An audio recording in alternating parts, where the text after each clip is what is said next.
ॐ अज्ञानतिमिरान्धस्य ज्ञानञ्जनशलाकया चक्षुरुन्मीलितं येन तस्मै श्रीगुरुवे नमः।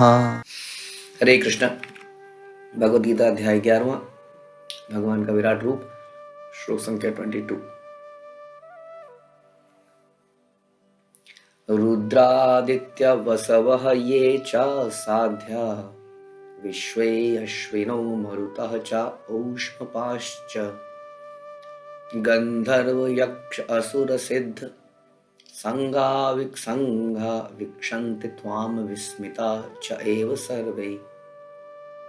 शिव के विविध रूप आदित्य गण, वसु, साध्य, विश्वे देव, दोनों अश्विनी कुमार, मरुदगण, पितृगण, गंधर्व, यक्ष, असुर तथा सिद्ध देव सभी आपको आश्चर्यपूर्वक देख रहे हैं।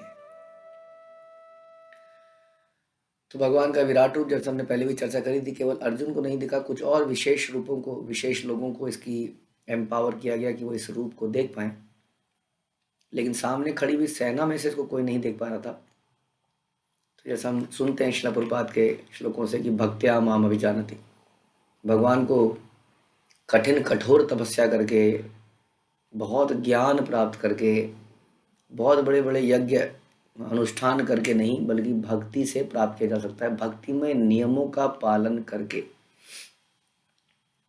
तो जो तपस्या है वो भक्ति में तपस्या होनी चाहिए, इसको हम दिव्य तपस्या कहते हैं। कठोर तपस्या जैसे कि रावण ने करी, हिरण्यकश्यपु ने करी, वो भक्ति में तपस्या में नहीं आती है, क्योंकि ऐसी भक्ति, ऐसी तपस्या शास्त्र द्वारा अनुमोदित नहीं है। तो भक्त्या माम अभिजानति, भगवान गीता में बोलते हैं कि मुझे भक्ति के द्वारा ही जाना जा सकता है और किसी तरीके से नहीं। इसलिए जिन लोगों के अंदर भी ये भक्ति भाव था, या भगवान चाहते थे किसी भी रीजन से कि ये लोग मेरे इस रूप का दर्शन करें, उन लोगों ने इस रूप को देखा। जब उन लोगों ने इस रूप को देखा तो वह हैरान रह गए, आश्चर्यपूर्वक देख रहे थे। आश्चर्य एक रस है 12 रसों में से।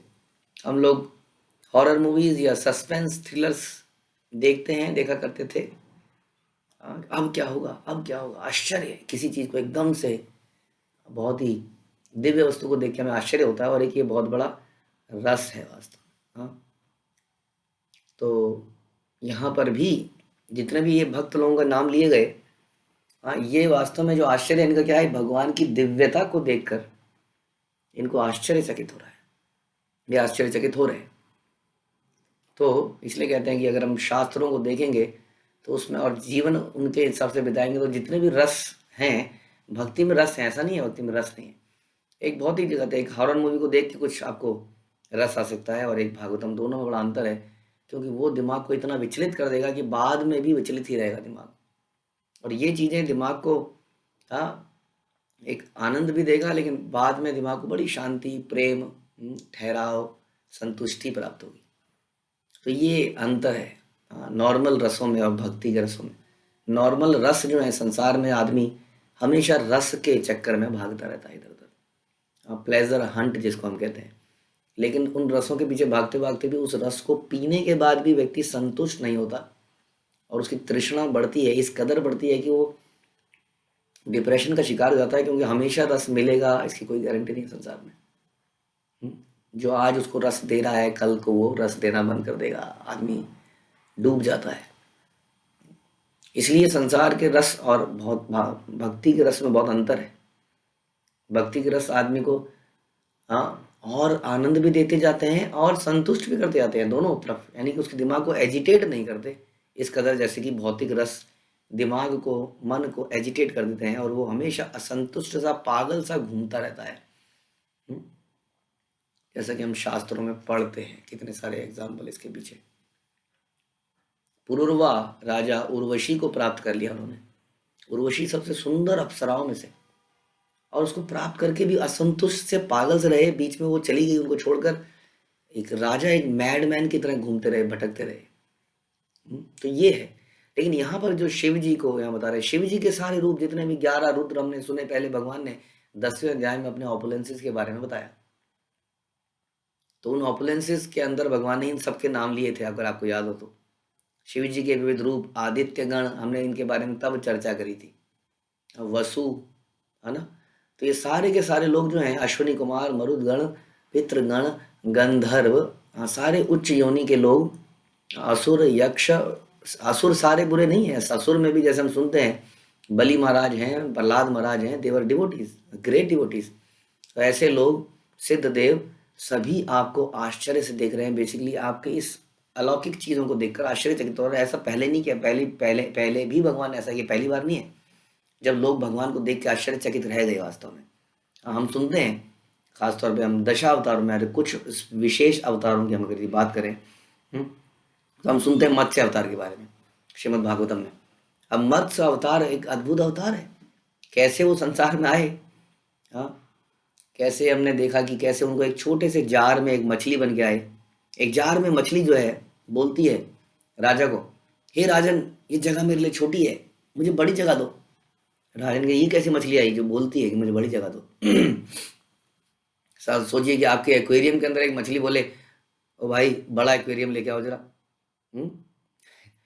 तो राजा ने उनको एक बड़े से जार में रखा और मछली को बड़ा आनंद आया। लेकिन थोड़े समय बाद मछली ने बोला, ए राजन, और बड़ा दो, छोटा हो गया है।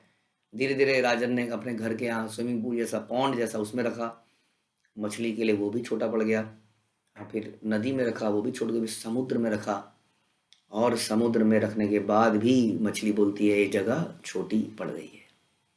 इतना विशाल रूप ले लिया। अब तो कितना आश्चर्य की घटना है जिसके साथ बीती होगी वो समझ पा रहा होगा। हम लोग इसको इमेजिन कर सकते हैं, इस पर सोच सकते हैं, इस पर विचार कर सकते हैं कैसा समय रहा होगा वो।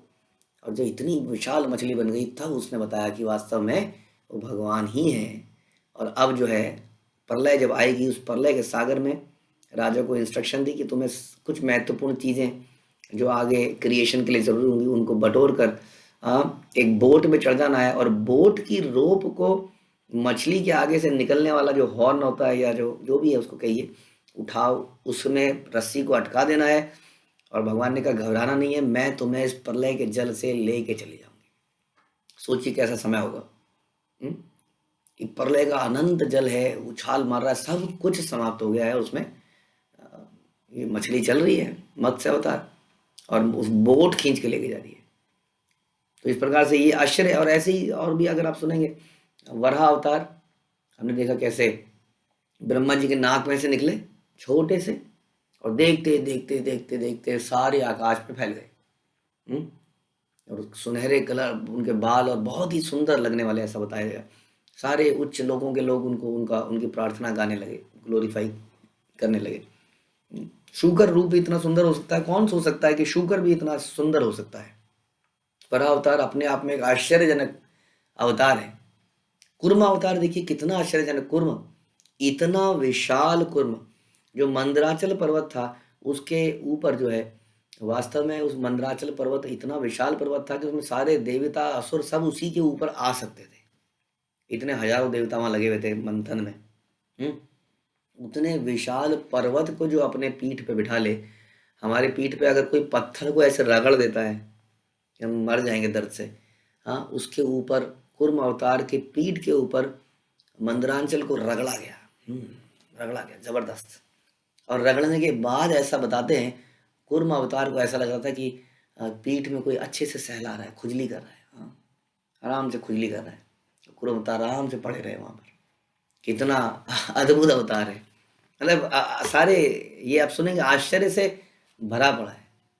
प्रॉब्लम ये है कि हमने इनके बारे में सुन बहुत कुछ लिया है, तो हम चिंतन नहीं करते, इमेजिन नहीं करते। हमारी इमेजिनेशन पावर खत्म हो गई। ऐसा बोलते हैं, ऐसा सुनते हैं साइंटिस्ट लोग कि जितना हम वीडियोस को वॉच करते हैं, ऐसा 2 स्टडीज हैं। कुछ लोग कहते हैं कि वीडियो बेस्ड स्टडी बड़ी अच्छी होती है, लेकिन एक और स्टडी है, उसके अनुसार श्रवण करने की जो विधि है वो ज़्यादा बेहतर है। क्योंकि जब आदमी वीडियो देखने लगता है, हर चीज़ को देखने लगता है, तो वो इमेजिन करना समाप्त कर देता है। इसीलिए बोला जाता है कि इतने वीडियो गेम्स वगैरह नहीं देखने चाहिए। तो ये जो पावर है चिंतन की, वो समाप्त हो जाती है, सब कुछ तो सामने ही दिख रहा है। और जब आप ऐसी कथा सुन रहे हैं, तो इसलिए मैं कहना चाह रहा हूँ कि हमें चिंतन करना चाहिए। कूर्म अवतार किस प्रकार से उनके ऊपर पर्वत घूम रहा है, और उसके ऊपर से अब नीचे से तो स्टेबल हो गया पर्वत, ऊपर से स्टेबल कैसे हो, है ना? नीचे से नीचे नहीं जा रहा, लेकिन बीच बीच में ऐसे उछाल मार दे रहा है, पानी के बाहर निकलने को हो रहा है। तो ऊपर से भी अजीत के रूप में भगवान बैठ गए 10 हाथों में, और 10 हाथों से उन्होंने बैलेंस किया उस पर्वत को, ताकि वो ऊपर ना उठे, नीचे से कुर्म जो है नीचे ना जाए, ऊपर से भगवान ऊपर ना जाए। और उसके बाद में कैसे कैसे अवतार, मोहिनी रूप को देखकर शिव जी भी चकित हो गए, आश्चर्यचकित है, ये तो आदमी का मुंह खुला रह जाता है। He was amazed. साथ में पार्वती थी उनकी पत्नी, लेकिन वो सोच नहीं पाई कि मेरी पत्नी साथ में है। पत्नियों का तो खास तौर पे ये है ना, क्या कर रहा है पति, कहाँ पे देख रहा है। लेकिन वो रोक नहीं पाई अपने पति को, और शिव जी उनके पीछे भाग लिए। कितनी आश्चर्यजनक अवतार हैं ये भगवान के, अनूठे। हम्म? वामन देव का अवतार एक छोटा सा बौना व्यक्ति है, नॉर्मल व्यक्ति भी हो तो समझ में आए, बौना। बौना आता है और 2 पैरों में सारा संसार को नाप देता है। सोचिए कैसे, इसको इमेजिन करके सोच सकते हैं हम कि कैसे पग लिए होंगे उनने। ये आश्चर्य की बात है वास्तव में। एक एक अवतार अपने आप में। परशुराम के बारे में हम सुनते हैं, नॉर्मल सा है, लेकिन सोचिए ऐसा हम सुनते हैं कि परशुराम जो लड़ते थे तो हवा की तेजी से, मन की गति से गर्दनें काटते थे। मतलब हम सोच भी नहीं सकते हैं, इतनी देर में गर्दनें एक टमाटर की तरह कटती हुई नीचे गिरती हुई दिखती थी। ऐसे गए तो गर्दन नीचे कटती हुई जा रही है। सारे अवैध क्षत्रियों को समाप्त कर दिया। अब नरसिंह भगवान को तो देखते ही रहो और समझ में आए क्या रूप है। आश्चर्यजनक, उसको देखकर भी सारे देवता आश्चर्य में पड़ गए, क्या है ये सब। लक्ष्मी जी भी कह रही हैं मैं नहीं जा सकती, नहीं नहीं नहीं नहीं, इनके पास मैं नहीं जा सकती। और अब जो है कृष्णा साक्षात खड़े हैं अर्जुन के सामने, और वो अपना अवतार दिखा रहे हैं, वो अपना अपनी ऑपुलेंसेस को दिखा रहे हैं अर्जुन के सामने। और अर्जुन, न केवल अर्जुन आश्चर्यचकित है, बल्कि शिव, आदित्यगण, वसु, साध्य, विश्वदेव, अश्विनी कुमार, मरुदगण, पितृगण, गंधर्व, यक्ष, असुर, सिद्धदेव, सभी आश्चर्यचकित हैं और सभी प्रसन्नचित हैं अपने प्रभु के इस ऑपुलेंस को देखकर। तो ये ऑपुलेंस खास तौर पे भगवान ने इसीलिए दिखाया है कि सी माई ऑपुलेंस। लेकिन जैसे हमने चर्चा किया, भक्त तो भगवान के माधुर्य, जो कृष्ण के बांसुरी बजाने से ज्यादा आकर्षित होते हैं और आश्चर्यचकित होते हैं। तो इस प्रकार से भगवान ने अपने ऑपुलेंस दिखा के सबको चकित कर दिया। हरे कृष्ण। श्रील प्रभुपाद की जय, भगवद गीता की जय।